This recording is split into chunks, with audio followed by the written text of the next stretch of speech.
مسافروں کی نماز اور قصر کے احکام۔ ام المومنین سیدہ عائشہ رضی اللہ عنہا سے روایت ہے کہ انہوں نے فرمایا، فرض ہوئی نماز 2 رکعت حضر میں بھی اور سفر میں بھی، پھر سفر کی نماز ویسی ہی رہی اور حضر کی بڑھا دی گئی۔ دوسری حدیث ہے، ام المومنین سیدہ عائشہ رضی اللہ عنہا سے مروی ہے کہ انہوں نے فرمایا، اللہ نے فرض کی نماز 2 رکعت پھر بڑھا دی حضر میں اور اتنی ہی رکھی سفر میں جتنی کہ پہلے فرض ہوئی تھی۔ ایک اور حدیث ہے، یعلا بن امیہ نے کہا کہ میں نے سیدنا عمر رضی اللہ عنہ سے پوچھا کہ اللہ تو فرماتا ہے، ترجمہ، کہ کچھ مضائقہ نہیں اگر قصر کرو تم نماز میں، اگر خوف ہو تم کو کہ کافی لوگ ستائیں گے اور اب تو لوگ امن میں ہو گئے، یعنی اب قصر کیا ضروری ہے؟ تو انہوں نے کہا کہ مجھے بھی یہی تعجب ہوا جیسے تم کو تعجب ہوا، تو میں نے رسول اللہ صلی اللہ علیہ وآلہ وسلم سے اس بات کو پوچھا تو آپ صلی اللہ علیہ وآلہ وسلم نے فرمایا، یہ اللہ نے تم کو صدقہ دیا تو اس کا صدقہ قبول کرو، یعنی بغیر خوف کے بھی سفر میں قصر کرو۔ اسی طرح اس سے ریلیٹڈ ایک اور حدیث ہے جس میں یوں ہے، سیدنا عبداللہ بن عباس رضی اللہ عنہ نے کہا، اللہ تعالیٰ نے تمہارے نبی صلی اللہ علیہ وآلہ وسلم کی زبان پر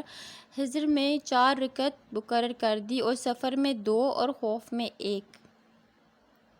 ایک اور حدیث ہے، سیدنا ابن عباس رضی اللہ عنہ فرماتے ہیں، اللہ نے فرض کیا تمہارے نبی کی زبان پر نماز کو، مسافر پر 2 رکعتیں، مقیم پر 4 اور حالت خوف میں 1 رکعت۔ سیدنا موسیٰ بن سلمہ رضی اللہ عنہ سے مروی ہے کہ میں نے سیدنا ابن عباس رضی اللہ عنہ سے پوچھا کہ جب میں مکہ میں ہوں یعنی سفر میں اور امام کے ساتھ نماز نہ ہو تو کیسے نماز پڑھوں؟ انہوں نے فرمایا، 2 رکعت ادا کرنی سنت ہے، ابو القاسم صلی اللہ علیہ وآلہ وسلم کی۔ ابو القاسم نبی کریم صلی اللہ علیہ وسلم کی کنیت ہے۔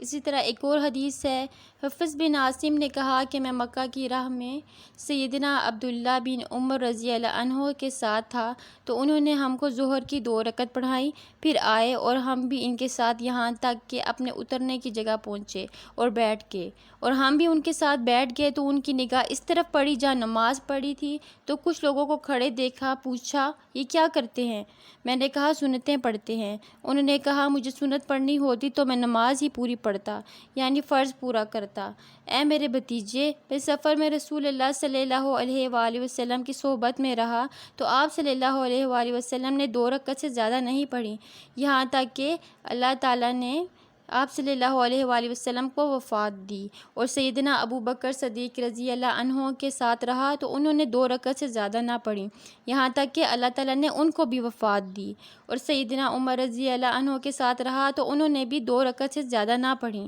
یہاں تک کہ اللہ نے ان کو بھی وفات دی، اور سیدنا عثمان رضی اللہ عنہ کے ساتھ رہا تو انہوں نے بھی 2 سے زیادہ نہ پڑھی، یہاں تک کہ اللہ تعالیٰ نے ان کو بھی وفات دی، اور اللہ تعالیٰ نے فرمایا کہ تمہارے لیے رسول اللہ صلی اللہ علیہ وآلہ وسلم کی چال اچھی ہے۔